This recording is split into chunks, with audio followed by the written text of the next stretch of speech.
Good morning बच्चों।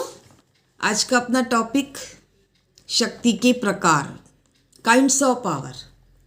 जैसा कि इससे पूर्व अपन ने शक्ति का अर्थ और शक्ति की प्रकृति और विशेषताएं देखी और ये स्पष्ट करने का प्रयास किया कि शक्ति मानवीय संबंधों का एक महत्वपूर्ण तत्व रहा है हमेशा से। यानी यदि हम शुरू से देखें तो मानवीय संबंध प्रत्यक्ष या अप्रत्यक्ष रूप से हमेशा से शक्ति के रूप में दिखाई देते हैं और शक्ति को हमने विभिन्न विचारकों के अनुसार जो परिभाषित करने का प्रयास किया उसका सार रूप देखा और ये स्पष्ट किया कि शक्ति वह क्षमता है, वह योग्यता है जिसके द्वारा वह दूसरों के व्यवहार को नियमित, नियंत्रित और निर्देशित करती है। शक्ति के कई रूप देखे हमने, जिसमें बल, जिसमें ताकत, जिसमें प्रभाव, जिसमें नियंत्रण आदि। अब प्रश्न उत्पन्न होता है कि शक्ति वह योग्यता, वह क्षमता है जिसके द्वारा वह दूसरों के व्यवहार को नियंत्रित, नियमित और निर्देशित करता है। अब प्रश्न यह उत्पन्न होता है कि शक्ति की प्रकृति कैसी है, शक्ति की विशेषताएं क्या है, और जिसमें सबसे पहले अपन ने पढ़ने का प्रयास किया कि शक्ति संबंधात्मक होती है। यानी शक्ति के प्रयोग के लिए दो व्यक्तियों का होना आवश्यक है, एक जो शक्ति प्रयोग करता है और दूसरा जिस पर शक्ति का प्रयोग किया जा रहा है। दूसरी विशेषता, शक्ति पारस्परिक होती है।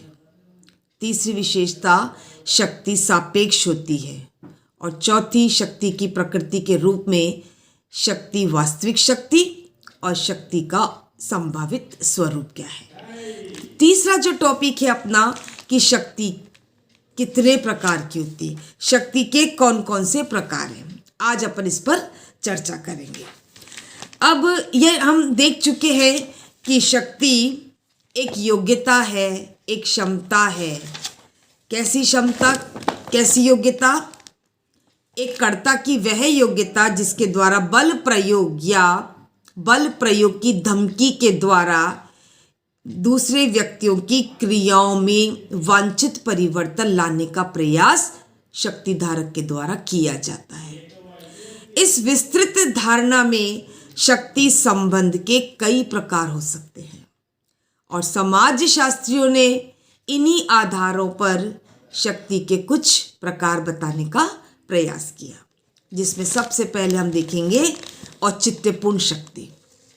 और औचित्यपूर्ण शक्ति का जो अर्थ है कि जब शक्ति का स्रोत, जो पावर है जिस व्यक्ति के पास, उसका जो सोर्स है या तो संविधान या कानून या प्रथाएं या परंपराएं हैं, तो वह शक्ति को कौन सा रूप हुआ?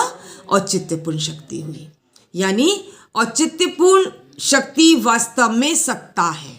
यानी जिस व्यक्ति के पास शक्ति है, कैसी शक्ति? जो उसको संविधान ने दी है, जो उसे कानून ने दी है, जो उसे किसी प्रथा ने दी है, जो किसी से परंपरा ने दी है, तो वो शक्ति का जब प्रयोग करता है तो उसके पीछे क्या है? संविधान है, उसके पीछे क्या है? कानून है। तो इस शक्ति को हम कहेंगे औचित्यपूर्ण शक्ति। औचित्यपूर्ण शक्ति के भी कुछ प्रकार हम देख सकते हैं, जिनमें नंबर 1 संवैधानिक शक्ति। जैसा कि नाम से स्पष्ट है, संविधान द्वारा प्रदान की गई शक्ति को संवैधानिक शक्ति कहते हैं। इसको हम उदाहरण समझ सकते हैं, जैसे हमारे भारत के राष्ट्रपति या भारत के प्रधानमंत्री के बाद जो शक्ति है वो संविधान द्वारा निर्धारित है। जब प्रधानमंत्री अपनी शक्ति का प्रयोग करता है या राष्ट्रपति अपनी शक्ति का प्रयोग करता है तो वो किसके तहत करेगा? संविधान के तहत। और उनकी शक्ति क्या है? औचित्यपूर्ण है। किसका उन्हें औचित्य प्राप्त है? संविधान को औचित्य प्राप्त है। तो इस शक्ति को कहेंगे हम संवैधानिक शक्ति। संवैधानिक शक्ति किसका रूप हुआ? औचित्यपूर्ण शक्ति का रूप हुआ। यानी प्रधानमंत्री और राष्ट्रपति जिस शक्ति का प्रयोग करते हैं वो उन्हें कहाँ से प्राप्त है? संविधान से। तो संविधान से प्राप्त शक्ति को संवैधानिक शक्ति कहा जाता है। इस औचित्यपूर्ण शक्ति का जो दूसरा भाग है कानूनी शक्ति। अब कानूनी शक्ति का उदाहरण देखें। मान लीजिए सरकार के जो 3 प्रमुख अंग है, व्यवस्थापिका, कार्यपालिका और न्यायपालिका। तो व्यवस्थापिका का जो काम है वो है कानून बनाना, कार्यपालिका का जो काम है कानूनों को लागू करना, और न्यायपालिका काम है जो निर्णय करना, न्याय करना। तो इन तीनों अंगों को जो शक्ति प्राप्त है उसका आधार क्या है? कानून। तो ये हुई कानूनी शक्ति। तीसरा जो शक्ति का औचित्यपूर्ण का जो प्रकार है वो है परंपरागत शक्ति। इस परंपरागत शक्ति का अर्थ क्या है? जो शक्ति किसी समाज की प्रथाओं या परंपराओं पर आधारित होती है उसे हम परंपरागत शक्ति कहते हैं। समाज में बहुत सारे प्रथाएं और परंपराएं होती हैं और वो शक्ति का जो प्रयोग करता है इन परंपराओं के आधार पर करता है। उसकी शक्ति मान्य होती है। क्यों मान्य होती है? क्योंकि उस समाज की परंपराओं पर आधारित शक्ति के तहत वो अपनी शक्ति का प्रयोग करता है। और नंबर 4 करिश्मा प्रदान शक्ति। वह शक्ति जो व्यक्ति के व्यक्तित्व की विशिष्ट या असाधारण विशेषताओं पर आधारित है। कौन सी शक्ति? करिश्मा प्रदान। वह शक्ति जो व्यक्ति के व्यक्तित्व या असाधारण एक्स्ट्राऑर्डिनरी जो विशेषता है उस पर आधारित होती है। यानी व्यक्ति का व्यक्तित्व इस प्रकार का है कि इसकी शक्ति को सब मानते हैं, उसकी शक्ति को सब स्वीकार करते हैं। वह शक्ति जो व्यक्ति के निजी गुणों पर निर्भर करती है, निजी गुणों का परिणाम होती है, उसको करिश्मा प्रदान शक्ति कहते हैं। इसे व्यक्तिगत प्रभाव भी कहते हैं। जैसे कई हमारे देश में नेता हुए, लोगों ने उनको फॉलो किया। क्यों किया? क्योंकि उनमें कुछ ऐसा व्यक्तित्व था, असाधारण विशेषताएं थी कि उन असाधारण विशेषताओं से प्रभावित होकर वह उनको फॉलो करते रहे। तो औचित्यपूर्ण शक्ति के कितने प्रकार? 4 प्रकार। औचित्यपूर्ण शक्ति क्या है? जिसका आधार कोई संविधान, कोई कानून, कोई समाज की परंपरा या प्रथाएं होती हैं। जिसमें हमने देखा संवैधानिक शक्ति, कानूनी शक्ति, परंपरागत शक्ति और करिश्मा प्रदान शक्ति। दूसरा जो शक्ति का प्रकार है वह अनौचित्यपूर्ण, बिल्कुल ऑपोजिट चीजों के। यह एक व्यक्ति की शक्ति होती है जो उसके बल प्रयोग या दमन करने या हिंसा करने की क्षमता या भौतिक प्रभुत्व पर निर्भर होती है, उस पर आधारित होती है। जो व्यक्ति अपनी शक्ति का प्रयोग कर रहा है उसके पीछे न ही संविधान है, न कानून है, न समाज की कोई प्रथा या परंपरा है, और न ही उसमें इस प्रकार की एक्स्ट्राऑर्डिनरी विशेषता है। उसका व्यक्तित्व करिश्मा प्रदान नहीं है, उसके पास किसी प्रकार की योग्यता क्षमता नहीं है, पर फिर भी उसकी शक्ति लोग मान रहे हैं। किस कारण से मान रहे हैं?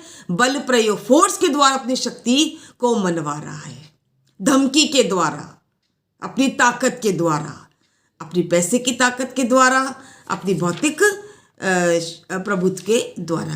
तो इसकी शक्ति के पीछे कोई औचित्य नहीं है, इसलिए इसको हमने क्या कहा? अनौचित्यपूर्ण शक्ति। जैसे एक अधिनायक, जैसे कोई निरंकुश शासक द्वारा प्रयोग की जाने वाली शक्ति अनौचित्यपूर्ण शक्ति है। तीसरा प्रकार शक्ति का प्रत्यक्ष शक्ति। जब शक्ति धारक यानी जिसके पास पावर है वह स्वयं इस शक्ति का प्रयोग करता है, अपनी शक्ति का प्रयोग करता है, तो उसे डायरेक्ट पावर, प्रत्यक्ष शक्ति कहा जाता है। अप्रत्यक्ष, जब शक्ति धारक स्वयं न करके अपने मध्यस्थ जो बिडिटर है उनके द्वारा अपनी शक्ति का प्रयोग करवाता है, तो वह है अप्रत्यक्ष शक्ति। प्रत्यक्ष में तो क्या, वह शक्तिधारक स्वयं कर रहा है, और अप्रत्यक्ष में स्वयं न करके अपने या तो अधीनस्थ के द्वारा करा रहा है या जो उसके मीडिएटर हैं, जो मध्यस्थ हैं, उनके द्वारा करवा रहा है शक्ति उसकी, लेकिन वो स्वयं नहीं कर रहा है। तो वो कौन सी शक्ति हुई? अप्रत्यक्ष शक्ति हुई। अब प्रकट शक्ति, जब शक्ति धारक को संविधान, नियम, कानून या परंपरा द्वारा प्रदान की जाती है। इसको कहते हैं प्रकट शक्ति। अंतर्निहित शक्ति से तात्पर्य है कि प्रकट शक्ति का प्रयोग करने के लिए जिस शक्ति का प्रयोग कर लिया जाता है, क्या है ये अंतर्निहित शक्ति? प्रकट शक्ति का प्रयोग करने के लिए जिस शक्ति का प्रयोग कर लिया जाता है उसे अंतर्निहित शक्ति कहा जाता है। ये आपकी 6 प्रकार आज अपन ने शक्ति के पढ़े। आज यहीं तक, आगे कल पढ़ेंगे। धन्यवाद।